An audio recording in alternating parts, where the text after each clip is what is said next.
This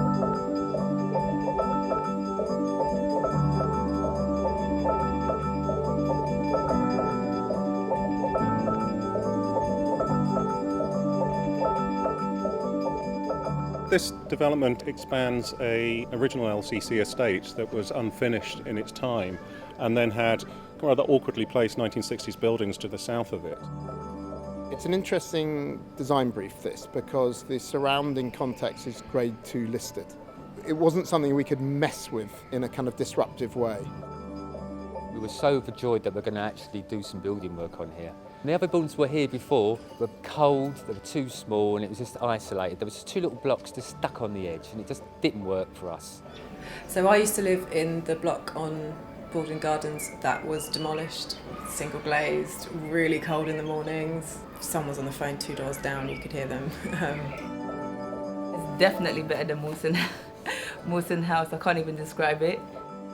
The TRA was very influential in terms of the evolution of the design, and we had lots and lots of meetings with them. And it just made the community want to be in it, because they could put their word into it. It was like, oh, we've got a word in it. Yes, you have. The block behind us here, we moved from a little bit over there into line here as a result of some quite famous public consultation at the time, where a local resident actually suggested we move the whole block, and we all agreed with him, which was quite remarkable. What the scheme does is it continues the perimeter block around the estate. So we have a containment of the estate, but also people from outside the estate are encouraged through in a way that never happened before. At ground level, the design of the estate is very sociable. With the games area, it really gives a focal point for the estate, and somewhere for people to meet and take the kids or go and play football. Someone said to me recently that if an external space isn't like a room, people won't use it. And here we are, we're surrounded by flats and surrounded by people looking down onto this space. And as a result, somehow people are really happy to use it.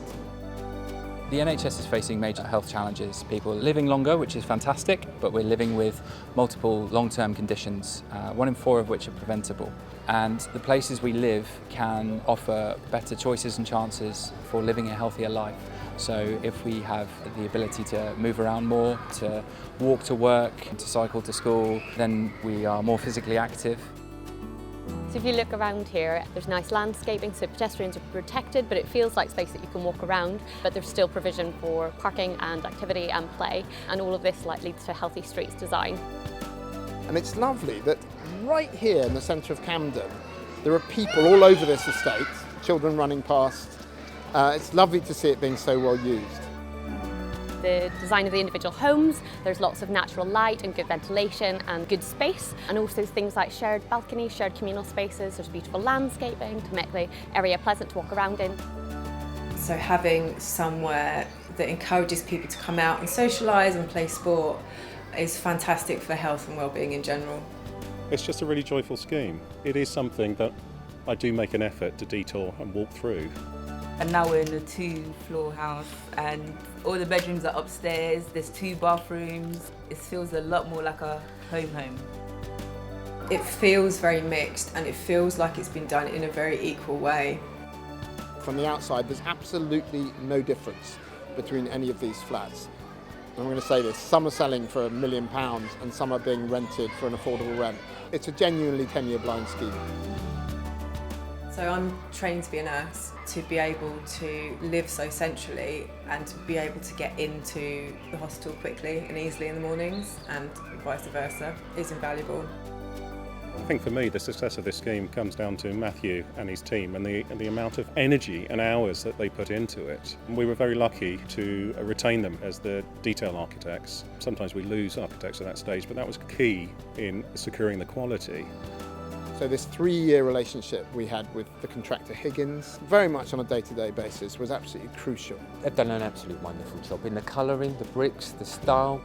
We're delighted with the quality of the buildings. I think you can see with all the the richness of detail around the windows, around the doors, the smaller details, and they add such joy to the scheme.